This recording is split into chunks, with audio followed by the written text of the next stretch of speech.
출애굽기 34장 18절에서 20절 말씀입니다.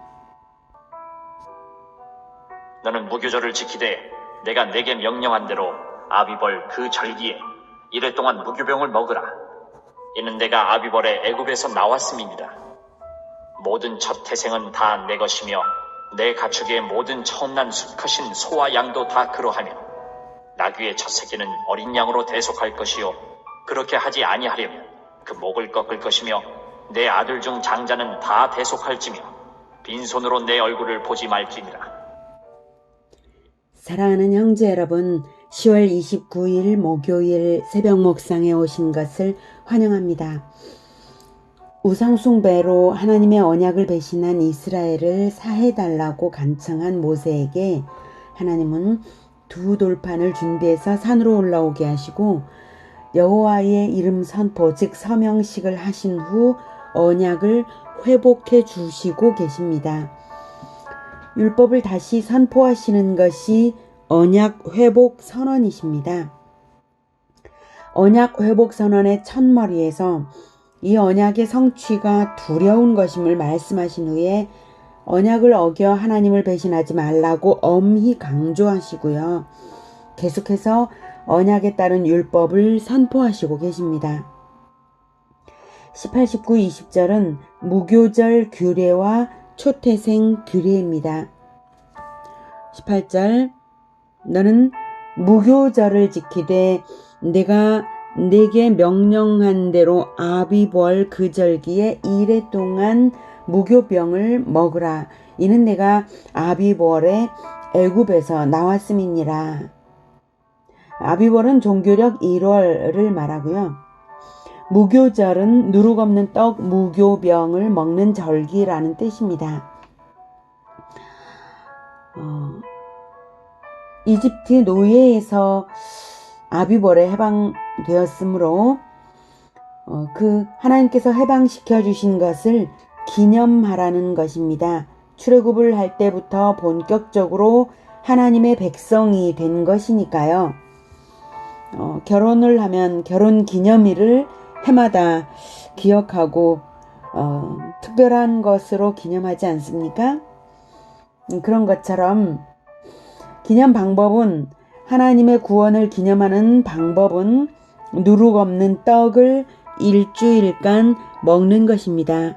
왜 누룩 없는 떡을 먹냐면 출애굽 때에 반죽을 발효시키지 못하여서 아주 급하게 나왔었던 그러한 것이 인상 깊은 출애굽의 추억이거든요. 그래서 누룩 없는 떡을 일주일간 먹는 것입니다. 그런데 이 누룩 없는 떡에는 또 다른 의미도 있죠. 예, 누룩은 부풀리는 역할을 하기 때문에 죄의 확장성, 전염성 이런 것들을 의미합니다. 그래서 누룩 없는 떡은 죄가 없는 것, 죄 없는 삶을 또는 죄 없는 예수 그리스도, 죄 없는 그리스도를 의미하는 것입니다. 그래서 예수님께서는 나는 생명의 떡이다 이렇게 말씀하신 적이 있으시죠?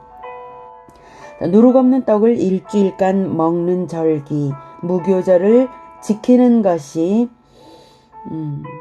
하나님의 백성으로서 해야 할 아주 중요한 언약입니다. 많은 그 하나님의 언약의 여러 율법들, 규례들이 있는데 그것들을 당연히 모두 지켜야 될 것입니다. 그러나 모두 지키지 않는다 할지라도 적어도 무교절을 지키지 않는다면 이것은 여지없이 하나님의 백성이 아닌 것이죠. 네.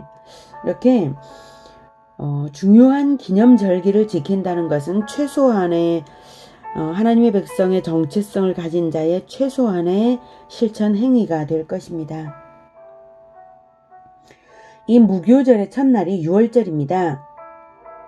그래서 무교절을 지키라는 말씀은 6월절을 지키라는 의미를 포함하는 것입니다.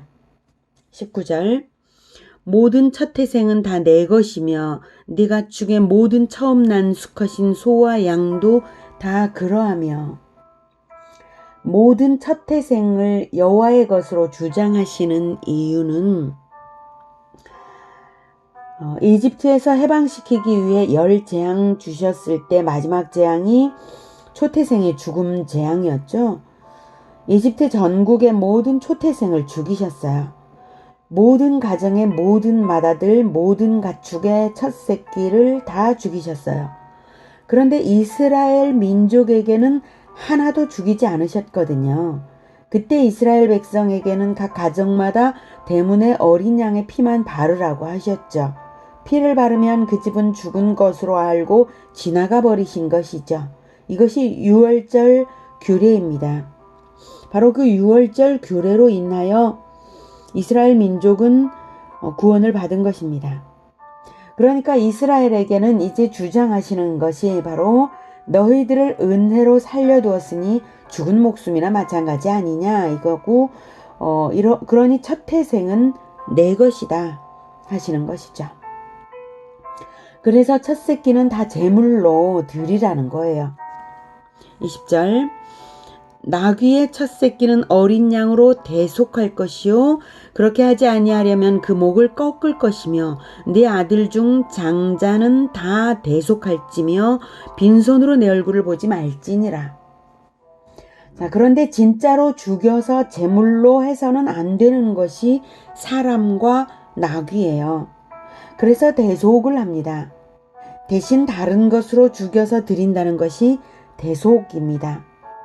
사람 대신 어린 양으로, 나귀 대신 어린 양으로요.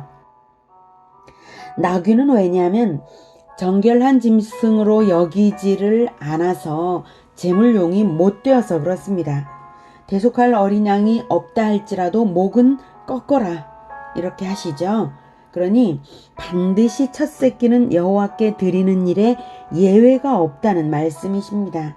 그러니까 목을 꺾는다는 것은 나귀를 보통 이제 일을 할 때에 등짐을 지우는 그런 용도로 쓰이는 것인데 그 생명을 반드시 하나님께 드린다는 의미가 분명하게 나타나는 그런 행위를 하라는 것이죠.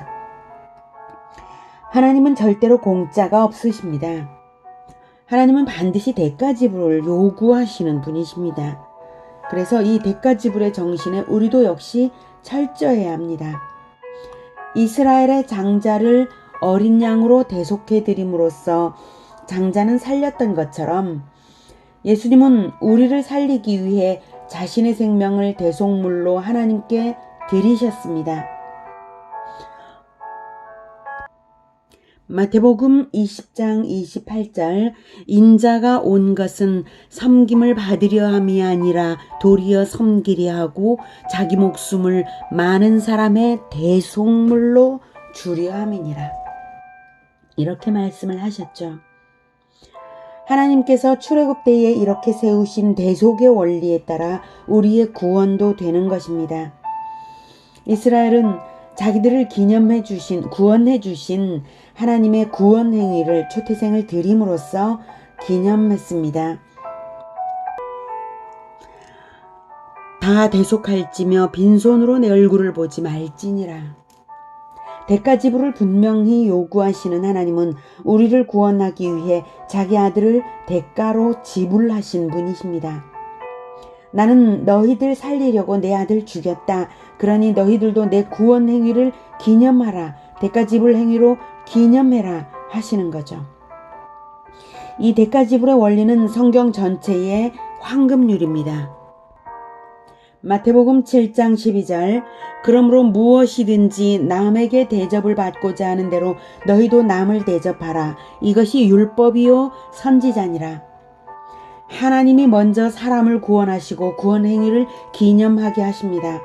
우리 역시 하나님께 자원하여 섬겨드려야 마땅합니다. 이미 하나님께 대접을 받았기 때문입니다. 무슨 대접을 받았습니까? 바로 하나님의 아들의 생명으로 치러진 구원을 대접받았습니다. 율법과 선지서 전체가 가르쳐주는 진리는 바로 그것입니다. 그러니 우리가 금은 보화를 드린다 한들 충분하겠습니까? 오직 우리의 인생이 감사의 제사로 하나님께 드려지기를 바랄 뿐입니다. 기도하겠습니다. 우리를 구원하여 주신 하나님 감사합니다. 우리가 인생을 다 바쳐 드려도 그것을 보답할 수 없는 놀라운 대접을 우리가 받았사오니 우리의 인생으로 하나님께 감사 제사가 될 수 있기만을 바랄 뿐입니다. 그것 역시 성령께서 은혜로 우리를 주장하셔서 우리를 예수 그리스도를 따라갈 수 있도록 도와주심으로 말미암아 되어가는 일인 줄로 믿습니다. 우리로 하여금 예수 그리스도의 그 희생을, 십자가의 희생을 날마다 보고 본받아 따라가게 도와주시고 그러한 십자가적인 삶으로서 하나님께 감사제사 될 수 있게 주님 도와주시옵소서. 그래서 우리의 모습을 보고 세상이 보고 하나님께 영광 올려드리면서 하나님의 구원 행위를 알게 하여 주시고 하나님의 구원 안으로 세상에 들어올 수 있도록 하나님 우리를 사용하여 주시기를 원합니다. 그리하여서 계속해서 하나님의 구원을 기념하는 행렬이 이어지게 하여 주시옵소서. 늘 대가 지불 정신을 요구하시는 하나님의 그 구원을 기념하겠습니다. 예수 그리스도 이름으로 기도드립니다. 아멘.